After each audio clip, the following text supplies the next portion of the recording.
यह कहावत तो आपने सुनी ही होगी, जो आपको नहीं मारता है वो आपको मजबूत बनाता है। यह सच है और यह जुड़वा बहनों आशा और आयशा से बेहतर कौन जान सकता है। दोनों हर क्षेत्र में हमेशा से रहे हैं, चाहे वह पढ़ाई हो या कुछ और। फिर एक दिन आशा के साथ दुर्घटना होती है और उसकी जिंदगी बदल जाती है। दुर्घटना के बाद वह कहीं नहीं जा पाती थी और उसे अपने बिस्तर तक ही सीमित रहना पड़ता था। वह सोचती थी, मेरी टूटी हुई हड्डियां मुझे उतना नहीं परेशान करती जितना मेरा टूटा हुआ दिल करता है। वह कुछ भी नहीं कर सकती थी, अपने पसंदीदा खेल नहीं खेल सकती थी, अपने दोस्तों के साथ छुट्टियों पर नहीं जा सकती थी। लेकिन लोग यह नहीं जानते थे कि उसकी जुड़वा बहन आयशा भी दिल से टूट गई थी। मुझे अपनी बहन की याद आती है। दुर्घटना से पहले हम सब कुछ एक साथ ही तो किया करते थे। उनकी माँ जो सोलर इंजीनियर थी, वह दिन रात काम करती है ताकि आशा पर दुर्घटना की वजह से आंच न आए। आयशा और उसकी मां ने खुद से वादा किया कि वे आशा को कभी भी अलग महसूस नहीं होने देंगे और वह विकलांगता की वजह से खुद को कभी कम महसूस नहीं करेगी। आयशा ने स्कूल में उत्कृष्ट प्रदर्शन किया और व्यापार का अध्ययन करने चली गई। आशा को एक मोटर चलित व्हीलचेयर मिली ताकि वह घूम सके। उसने भी स्कूल खत्म किया और दूरस्थ शिक्षा के माध्यम से कॉलेज में दाखिला लिया। आशा को पहाड़ों के बीच अपने दोस्त की शादी में जाना था। आयशा और उसकी मां ने अपने वादे को नहीं भूले थे कि वे आशा को विकलांगता की वजह से कभी निराश महसूस नहीं होने देंगे। वे दोनों मिलकर आशा को पहाड़ों पर ले गए। आयशा और आशा ने इस अनुभव से बहुत कुछ सीखा और इस आधार पर उन्होंने अपना नया उद्यम शुरू किया।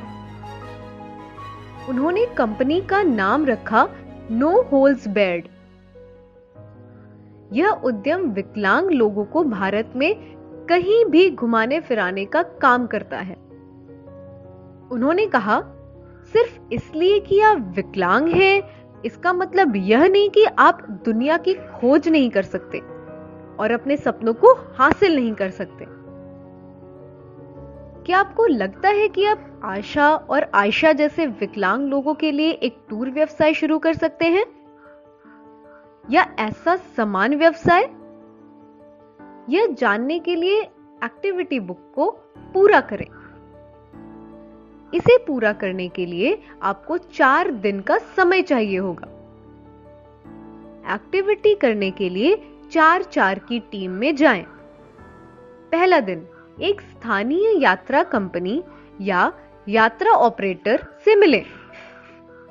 यात्रा कंपनी को चलाने के लिए कौन से कौशल की आवश्यकता है, यह पता करें। क्या आपको यात्रा ऑपरेटर बनने के लिए कोई कोर्स करने की जरूरत है या परीक्षा देने की जरूरत है? यह जानें कि विकलांग लोगों के लिए यात्रा कंपनी कैसे चलाई जा सकती है। इसके लिए क्या-क्या बातें ध्यान में रखनी पड़ती है। ऐसा व्यवसाय शुरू करने में कितना समय लगेगा? दूसरा दिन किसी विकलांग व्यक्ति से मिले जहां आप रहते हैं। उनसे पूछिए कि उन्हें इमारत में प्रवेश के लिए किसी साधारण व्हीलचेयर की आवश्यकता पड़ेगी या किसी विशेष व्हीलचेयर की आवश्यकता पड़ेगी। तीसरा दिन अपने शहर या गांव में घूमें और यह पता करें कि ऐसे कितने स्थान हैं जो विकलांग लोगों के अनुकूल हैं। मतलब, क्या सार्वजनिक स्थानों पर ऐसी सुविधाएं हैं जहां पर विकलांग लोग आसानी से पहुंच सके? अपने उत्तर प्राप्त करने के लिए अधिक से अधिक लोगों से बात करें।